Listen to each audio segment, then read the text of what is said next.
ಬರ್ತೀನಿ ನಾನು.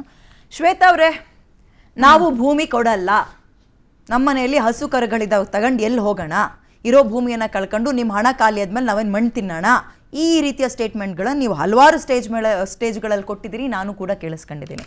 ಬಟ್ ಈಗ ನೆನೆ ಡಿ ಕೆ ಶಿವಕುಮಾರ್ ಅವರು ನೆನೆಗುದಿಗೆ ಬಿದ್ದಿರುವಂತಹ ಈ ಪ್ರಾಜೆಕ್ಟನ್ನು ಮತ್ತೆ ನಾವು ಮುಂದುವರಿಸ್ತೀವಿ, ಕೊಡೋಕೆ ಇಷ್ಟ ಇರೋರು ಕೊಡಲಿ, ಬಿಡ್ದಲ್ಲೇ ಇರೋರು ಬೇಡ ಅಂದವ್ರು ಬಿಡಲಿ ಅಂತ ಇದ್ದಾರೆ. ಏನಂತೀರಿ ಇವಾಗ? ನಾವು ಅದನ್ನೇ ಕೇಳ್ತಾ ಇರೋದು ಮುಖ್ಯಮಂತ್ರಿಗಳಿಗೆ. ಸರ್ ಕೊಡಕ್ಕೆ ಇಷ್ಟ ಇಲ್ಲ ಅಂತ ನಾವು ಹೇಳ್ತಿದ್ದೀರಲ್ಲ, ನೀವೇನಕ್ಕೆ ಮಾಧ್ಯಮ ಪ್ರಕಟಣೆ ಕೊಡ್ತೀರಾ? ಕೊಡಿ, ಡಾಕ್ಯುಮೆಂಟಲ್ಲಿ ಕೊಡಿ, ಸಂಬಂಧಪಟ್ಟ ಅಧಿಕಾರಿಗಳ ಮೂಲಕ ರೈತರು ಕೊಡಿ, ನಾವು ಇವತ್ತೇ ಧರಣಿ ಕೈ ಬಿಡ್ತೀವಿ.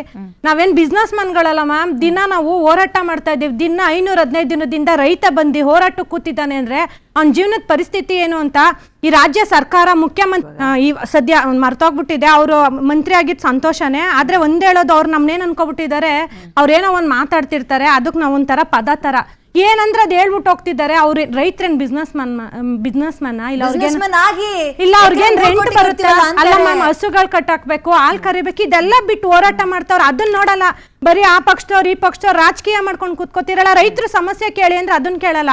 ನಾನು ಮುಖ್ಯಮಂತ್ರಿಗೆ ಕೇಳ್ತಿರೋದು, ಸರ್ ನೀವು ದಿನ ಒಂದೊಂದು ಹೇಳಿಕೆ ಕೊಡ್ತಿದ್ದೀರಲ್ಲ, ಕೊಡಿ, ನೀವು ಡಾಕ್ಯುಮೆಂಟಲ್ಲಿ ಕೊಡಿ. ಅದೇ ತಾನೇ ನಾವು ಕೇಳ್ತಾ ಇರೋದು. ಈಗ ನೀವೇನ್ ಹೇಳ್ತಿದ್ದೀರಾ ಮೀಡಿಯಾಗಳಲ್ಲಿ, ಅದನ್ನ ಡಾಕ್ಯುಮೆಂಟಲ್ಲಿ ಕೊಡಿ. ಅದೊಂದೇ ಸರ್, ಅದೊಂದೇ ಮ್ಯಾಮ್ ನಾವು ಕೇಳ್ತಿರೋದು ಅವ್ರನ್ನ. ಬಾಯಿ ಮಾತು ಯಾವುದೇ ಕಾರಣಕ್ಕೂ ನಾವು ನಂಬಲ್ಲ. ಏನ್ ಕೊಡ್ಬೇಕು ಅಂತ, ಯಾರು ಭೂಮಿ ಕೊಡಕ್ ಇಷ್ಟ ಇಲ್ವೋ ಆ ಭೂಮಿನ ನಾವು ಯಾರಿಗೆ ರೈತರಿಗೆ ತೊಂದರೆ ಕೊಡಲ್ಲ, ಆ ಭೂಮಿ ಬಿಟ್ಬಿಡ್ತೀವಿ ಅಂತ. ನಿಮ್ದೊಂದ್ 2 ಎಕರೆ ಇದೆ. ಹೌದು. ಇವ್ರು ಗೋವಿಂದರಾಜ್ ಅವ್ರದ್ದು 1 2 ಎಕರೆ ಇದೆ, ನಂದೊಂದ್ 2 ಎಕರೆ ಇದೆ. ನಾನ್ ಮಾರಕ್ ರೆಡಿ, ಅವರು ಮಾರಕ್ ರೆಡಿ, ನೀವು ಕೊಡಲ್ಲ ಅಂತೀರಿ. ಇಲ್ಲೊಂದ್ ಮೆಟ್ರೋ ಹೋಗ್ಬೇಕು, ಅವಾಗ ಏನ್ ಮಾಡ್ತೀರಿ? ನೀವೇ ಇಕ್ಕಟ್ಟಿಗೆ ಸಿಗಾಕೊಂಡಂಗಲ್ವಾ? ಹಂಗನ್ಕಂಡ್ ನೀವು ಭೂಮಿ ಕೊಡ್ಬೇಕು ಅಂತಿಲ್ಲ. ಆ ರೀತಿಯ ಇಕ್ಕಟ್ಟನ್ನ ಅವರು ಸೃಷ್ಟಿ ಮಾಡಿದಾಗ ಏನ್ ಮಾಡ್ತೀರಿ? ಅದೇ ಯಾಕೆ ಮಾಡ್ತಿದ್ದೀರಾ? ನಾವು ಕೊಡಲ್ಲ ಅನ್ನೋರ್ಗೆ ನೀವೆಲ್ಲ ಸರ್ವೆ ಮಾಡಿ ಕೊಡ್ಬೇಡಿ ಅಂತಾರೆ. ಇಕ್ಕಟ್ಟನ್ನ ಸೃಷ್ಟಿ ಮಾಡಿದಾಗ ಹೆಂಗ್ ಮಾಡ್ತೀರಿ? ಹೆಂಗ್ ಬಯಸ್ತೀರಿ? ಅದಕ್ಕೆ ನೀವ್ ಯಾಕೆ ಬಾಯಿ ಮಾತಲ್ಲಿ ಹೇಳ್ತೀರಾ? ನಮ್ಗೆ ಯಾವ್ದೇ ರೀತಿ ತೊಂದರೆ ಕೊಡಲ್ಲ ಅಂತ ಡಾಕ್ಯುಮೆಂಟ್ ಅಲ್ಲಿ ಕೊಡಿ.